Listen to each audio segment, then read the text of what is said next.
So guys, these are the two buttons. This is the one connected to pin number C1. This is the one connected to C0. I press this button. It starts from left to right. See, B7, B6, B5. And if I press this, it starts from right to left. B0, B1, B2 and up to so on. If I press both the buttons together, it starts from the center. See, I keep it pressed. It keeps on going. I leave it. Now if I press both together, it starts from the center.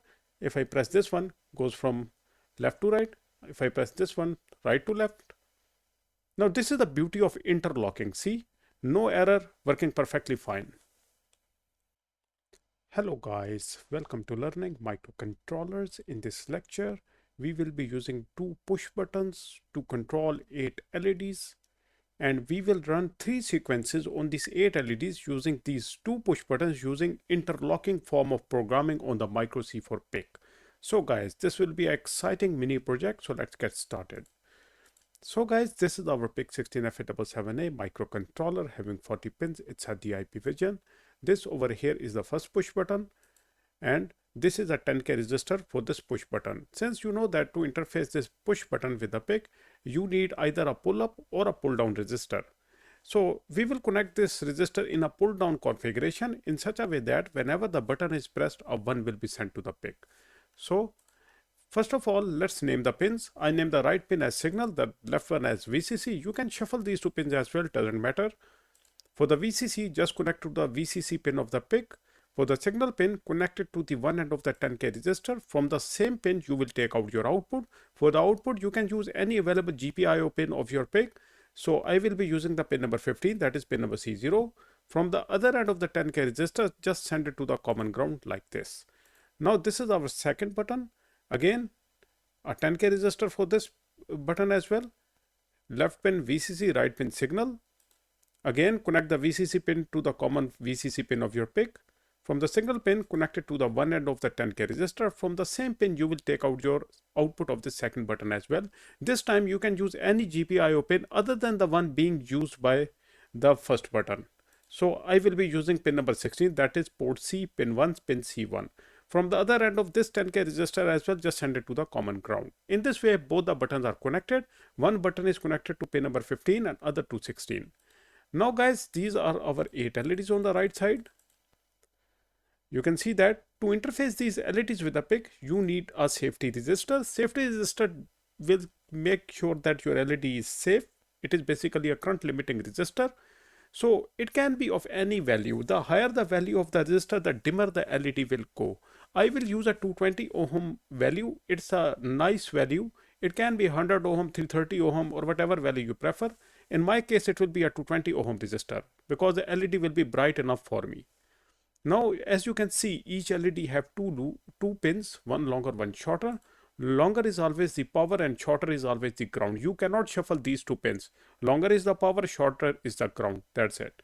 Now for the shorter pins, ground pins, you common them and send them to the common ground pin of the PIC like this. And for the longer pin, let's start from the top LED. Since we have 8 LEDs, we will need to connect them to the 8 digital input output pin of your PIC. Port B have 8 pins, B0 to B7. So I will be using the port B. I will connect one LED to one pin of the port B. So first of all, the topmost LED, connect the longer pin to one end of the 220 ohm resistor like this. From the other end, send it to pin number B7.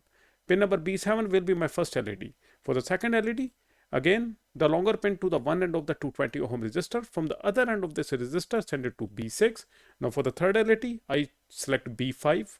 For the fourth LED, B4. For the fifth LED, B3. For the sixth LED, B2. For seventh LED, B1. For eighth LED, it will be B0. So B0 to B7, total 8 pins of port B will have 8 LEDs connected to them. That's it. This is our circuit. Now, how we are going to program the PIC? We will program this PIC in such a way that we will be using the interlocking form of programming. So when this button is pressed, the top one, the PIC receives a high signal at this pin. We will do the interlocking here. If this is high and this is low, only then run this sequence. It will start turning on the LEDs from B0, B1, B2, B3. In between them, there will be a delay of like 200 to 50 millisecond, whatever we prefer. And then like this. Now, if the second button is pressed again, now the one is at C1. Button is pressed, or one is sent as pin number C1. If pin number C1 is high and there will be interlocking and C0 is low, then we will start from the opposite side. Pin number B7, B6, B5, B4, B3, B2 and B1. Now, the golden thing to learn from this lecture is that if both the buttons are pressed, then now there will be heavy interlocking. Like we will be having, if both the LEDs are pressed, both the pins are pressed, like both the pin number C0 and C1 are getting high state, only then do this. It will start from the center and will do like this. So that is how it's going to proceed if both the buttons are pressed. Now let me introduce you to the hardware, then we move on to the programming. So guys, this over here is the hardware. Only these two buttons will be used. This is the button connected to pin number C1. This is the one connected to C0. We have 8 LEDs, B0, B1, B2, B3, B4, B5, B6, B7. This over here is our PIC16F877A microcontroller, and this over here is the PIC3. I will be powering up the circuit and programming the device using the PIC3 programmer tool. So let's get to our MikroC for PIC. This is our MikroC for PIC. So let me zoom in so you guys can see better. Go to the left, click on File, New project. This window pops up. New project wizard. Click on Next. Write the name of the project. Interlocking. 2 buttons, 3 sequence, 8 LEDs. PIC16F877A tutorial. Any name you can write. I just chose this name. Select the path where your files will be created. Select the microcontroller. I am going to use a PIC16F877A. Write the value of the crystal connected to pin number 13 and 14 of your PIC16F877A. In my case, it's 20 megahertz. I click on Next and finish. Now, before you do anything else, first of all, save your work. Click on File and click on Save. Here you go. Now guys, first of all, we have 2 buttons and 8 LEDs. We initialize them. Let's initialize the button pins. So tris C.F0 equals to 1. So tris is the direction register, C is the port, F0 means the pin. 1 means the pin has been declared as input. So button is always connected to an input pin. By default, port C.F0 equals to 1. Again, this time we are sending the value. It will be 0. Since we know that if the button is pressed, a 1 will be sent because a 10K register is in pull down configuration. So by default, it must be the opposite. So when the button is pressed, a 1 is sent, then by default, it must be 0. I will give some initialization delay, not necessary, but I always suggest you give it in the one-time loop. Now this is one button has been initialized. Let's initialize the other button. Just copy paste this whole stuff, paste it.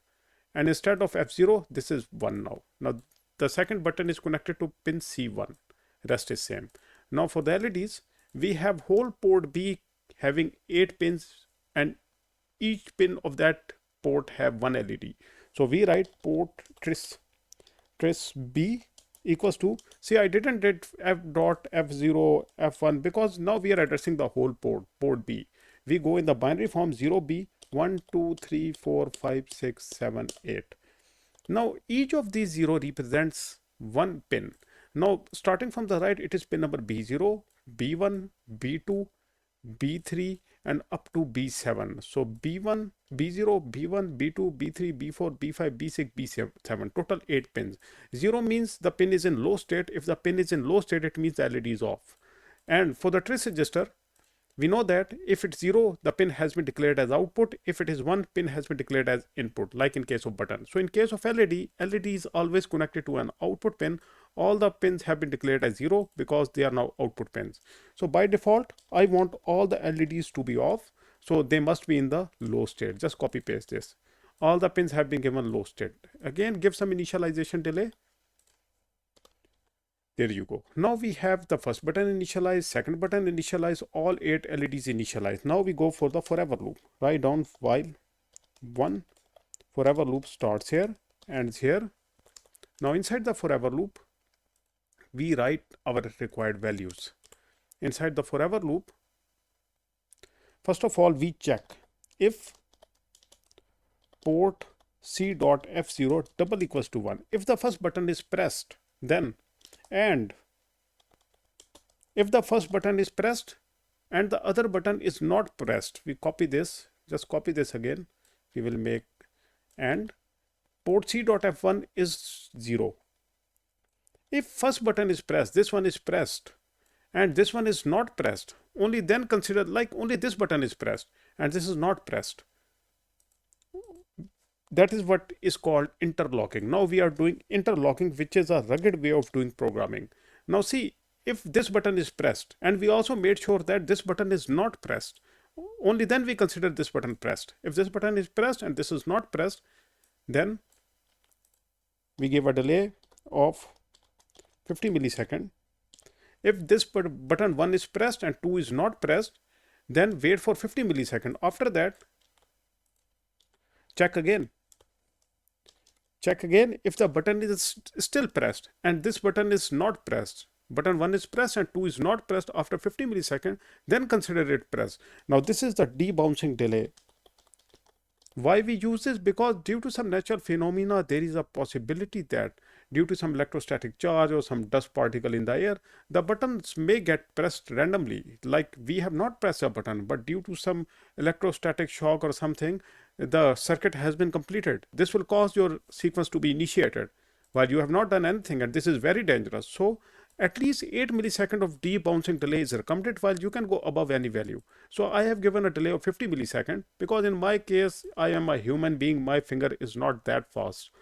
It works in seconds, not even in milliseconds. So this will be fine.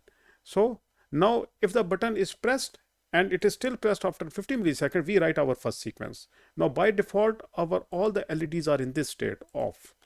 Now we start for B0. Pin number B0 turns on. The LED at B0 turns on. We give some delay. It's on and there is a delay of 250 milliseconds. And now in the second event, that is the first event. Now this is our second event. In the second event, LED at B1 also turns on. Now in the third event, third LED turns on. Now in the fourth event, fourth LED turns on. Similarly, as I told you in the presentation, that it will start from B0 and will go up to B8 until all the LEDs have turned on. So that is what we are doing over here. See, sixth LED turned on. Now the seventh LED will turn on in the seventh event. Here you go. Now the final LED will turn on in the final event. Here you go. Now all the 8 LEDs have been turned on. Once this button is pressed and it is made sure that this button is pressed and this is not pressed, then this will happen. B0 will turn on, B1, B2, B3 and up to B7. So that is what is going to happen. Now we do the programming for the second button. Copy paste this whole stuff. Just give a comment so we do not forget.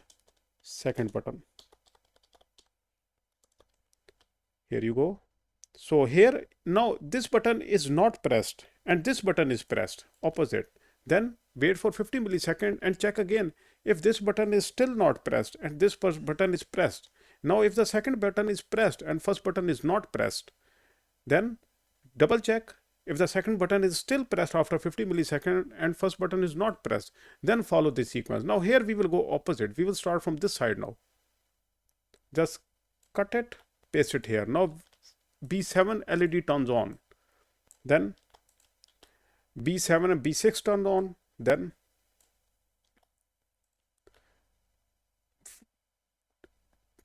B7, B6, B5 turn on. Now we are starting from the opposite side. B7, B6, B5, B4, B3, B2, B1 and B0. Rest is same. Now these all will go this side, just doing the inverse of previous task. Now all the LEDs will be on. Now this is our second sequence. We started from B7, unlike this one where we started from B0. Now the third sequence, if both the buttons are pressed. Now here instead of if, make it else if. Else if. Now we go for the third sequence. Just copy the comment. Both button. Now if both the buttons are pressed, then the third sequence will be initiated. Copy all this again. Paste it here. Okay, now both the buttons are pressed. If this button is pressed and this button is also pressed, this is pressed and this is also pressed. First check if both the buttons are pressed. If both the buttons are pressed, wait for 50 milliseconds. If they both are still pressed, then as I told you, we will start from the center. B0, B1, B2. Now there will be less events. We delete rest of all because there will be like 4 events. B0, B1, B2, B3.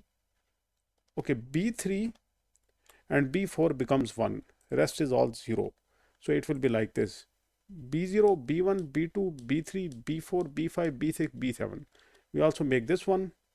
Here you go. Now see 3 on the left and 3 on the right. Center 2 LEDs will turn on, and after, as I have shown you in the presentation, after 250 milliseconds, next 2 LEDs on both sides turn on. Now further 2 will turn on. Now in the 4th event, all the LEDs will be on. Just like this. Now this is our 3rd sequence if both the buttons are pressed. Now else, if no button is pressed, I write no button pressed. If none is pressed, then we write else. Else, what should happen? We go back to the initial state. See, the initial state is this. All the LEDs must be off. So if no button is pressed, then nothing should happen. All the LEDs must be off. Okay, this is mistake. It should be out of this bracket. We just make it correction. Okay, it should be here, else it will be out of the bracket. Now we double check the bracket. So this is our first sequence starting from here, ending here. Second sequence starting from here, ending here. Third sequence starting from here, ending else. If no button is pressed, then nothing will happen. We will go back to the initial state. Okay, this is our code. We build this code. Okay, build. I will build again. No error, perfect. Third time just to double check. Okay, that's perfect. We open the PIC16 programmer tool. Wait for the tool to be opened.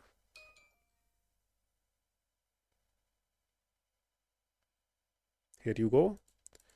Now select the microcontroller. PIC16F877A is the one we are using. Click on file, click on import.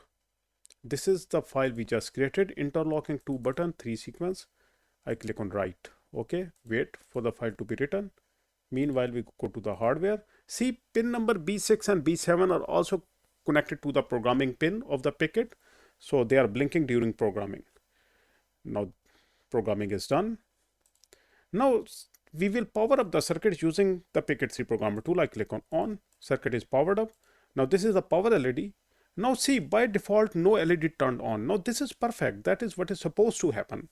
Now see, no LED will turn on if I don't press any button. See over here. In the else, we have this condition, the initial state, and this is our initial state as well. All the LEDs are off. And also you can see that if we didn't give this debouncing delay, see, we gave these debouncing delays. If we didn't give these delays, then there is a possibility that due to some natural phenomena like electrostatic shock or some dust particle in the air, these buttons might get pressed for a very small amount of time, which is enough to initiate the sequence. We are also safe from that. So now let's try the first button. This button is connected to pin number C1. I press it. See, sequence starts from left and goes to the right. This is the B7 pin, B6, B5, B4, and that is, it is following. That is perfect. Now we press the other button, this one connected to C0. It starts from this side, B0, B1, B2, B3, B4, B5, B6, B7. I press it again. See, the same happens. Now let's try to press both the buttons together. See, I have pressed both the buttons together. Now see, it starts from the centers, go to left and right both. See, I leave them. See, from right, from left. So you can see that it is working perfectly fine. So guys, this is it for this lecture. If you guys have any questions, please do ask. And I hope you guys learned something from this lecture. We'll see you in the next lecture. Goodbye until then.